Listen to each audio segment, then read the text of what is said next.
Udah. Menurut Bapak, apa arti dari peribahasa dan peribahasa tersebut? Yang pertama itu tak tahu dus ya. Ini artinya di situ tidak tahu malu. Di sini tidak tahu malu itu bukan berarti orang yang pemalu. Artinya orang yang di situ tuh sudah diberi satu kebaikan, tapi sudah merampas artinya haknya orang lain. Ini dari kebaikan contohnya seperti ini, sudah diberi kasih makan, sudah dikasih tempat tidur, sudah dikasih artinya dia itu pendatang yang diberi baik sama orang Madura, tapi dia itu malah dia pinjam duit, dia pinjam sepeda motor, dia ngabisin apa namanya tidak pernah bayar utang misalnya. Itu namanya orang Madura tidak tahu malu. Jadi orang Madura itu yang dipegang adalah omongannya. Orang Madura itu yang paling dijaga adalah rasa jangan sampai kita ini bikin malu. Itu pesan orang tua zaman dahulu, jangan malu-maluin keluarga. Jadi orang Madura itu bukan itu. Jadi intinya bahwasanya orang Madura itu harus bersikap baik, sopan, kalau tak punya tata krama gitu. Itu orang Madura. Kalau yang Outang BC dibayar itu, hutang uang dibayar uang, hutangnya mau dibayar nyawa. Artinya itu kalau orang Madura itu bahasanya begini.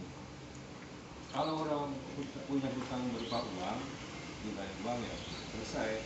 Kalau hutang nyawa itu harus dibayar nyawa. Artinya di situ kalau kita ini punya masalah dengan orang Madura, harus kalau sudah kado membunuh itu sampai kapanpun harus ada yang mati, entah itu anaknya, entah itu orang tuanya, entah itu kakeknya, nenek, pokoknya berbau keluarga, dan sampai itu menjadi habis.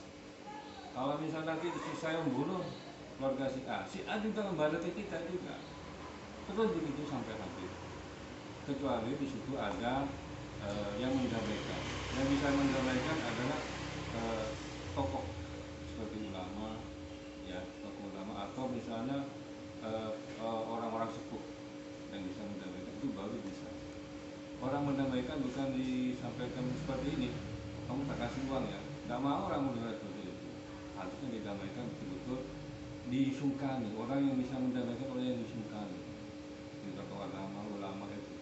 Jadi orang Madura itu isinya kalau misalnya sampai ketemu orang Madura yang dijaga itu sikapnya.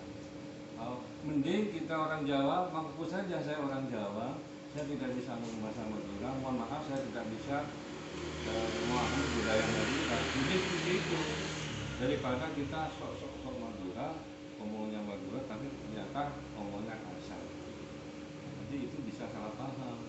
Nah, salah paham itu yang bahaya. Jadi kalau misalnya sesuatu bisa terjadi pembunuhan, satu kasusnya itu biasanya orang Madura itu masalah warisan, biasanya terjadi sekarang. Yang kedua masalah ketersinggungan.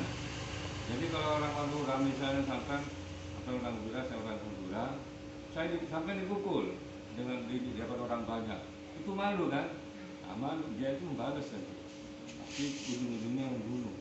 Dan membunuhnya itu bukan berhadapan-hadapan, tapi dibunuh dari belakang, ambil lengahnya. Itu orang Madura. Nah itu yang ketiga, masalah keluarga. Misalnya akan istri saya akan diselingkuhi sama orang, diselingkuhi sampai diambil sampai dibawa berduaan ya. Itu pasti dibunuh tuh suaminya. Sampai juga dibunuh juga karena sama-sama mau. Kalau nggak untung ya dibunuh. Kalau ya masih selamat dia nggak dibunuh, suaminya yang dibunuh, yang laki yang dibunuh. Pasti itu dibunuh. Kalau selingkuh, kalau di Jawa mungkin bisa disampaikan di Surabaya lagi ya. Tapi kalau di Madura, Jawanya macam. Nggak ketemu sekarang, besoknya lagi, sampai ketemu lagi. Dan pasti lama-lama masih mati. Kita mati di Surabaya, mati di mana, mati di mana. Kayak gitu. Kalau yang terakhir ini Tengah,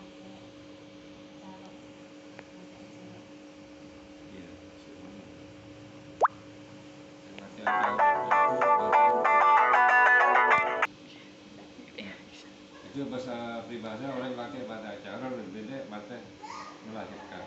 Jadi artinya begini, kita orang Madura, orang laki-laki, kalau misalnya ada percekcokan atau apa yang mengalah atau bahasanya dibully atau misalnya digodai orang laki itu dipancing-pancing supaya marah gitu, itu kalau misalnya dia tuh gak bales, itu bukan laki-laki.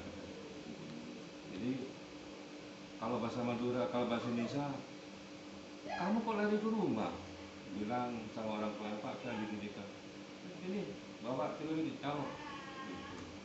Bunuh dia gitu, jangan malu-maluin nama saya, keluarga saya, bapak saya, kamu harus taruh. Itu laki-laki kalau orang Madura. Padahal secara global kan tidak harus seperti itu ya. Tapi itu tradisi khusus orang Madura. Jadi Madura itu pantang untuk mundur. Kalau sudah disakiti, saya harus membalas gitu.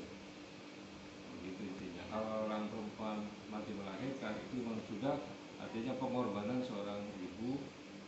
Itu kalau misalnya kalau nggak begitu ya mati ya gitu aja. Selesai sampai di situ. Ada beberapa arti-arti yang lain. Tapi kalau yang laki-laki pada acara itu sudah biasa, sudah bahkan itu ada satu kebanggaan kalau di bahasa Madura. Oh, matinya kalau membela keluarga aib, dan itu pun orang tuanya ya agak merasa sedih banget gitu, karena itu apalagi membela yang benar gitu, dipantang tuh orang Madura itu mundur. Jadi kalau misalnya keluarga ya kan kenal dengan orang Madura atau orang Jawa ya, terus pacarnya orang Madura, itu satu saat digoda gitu. Itu kalau orang laki itu diam, yang lakinya diam itu kamu bukan laki-laki, kamu pengecut gitu. Jadi harus kamu perempuan harus dibela, dilindungi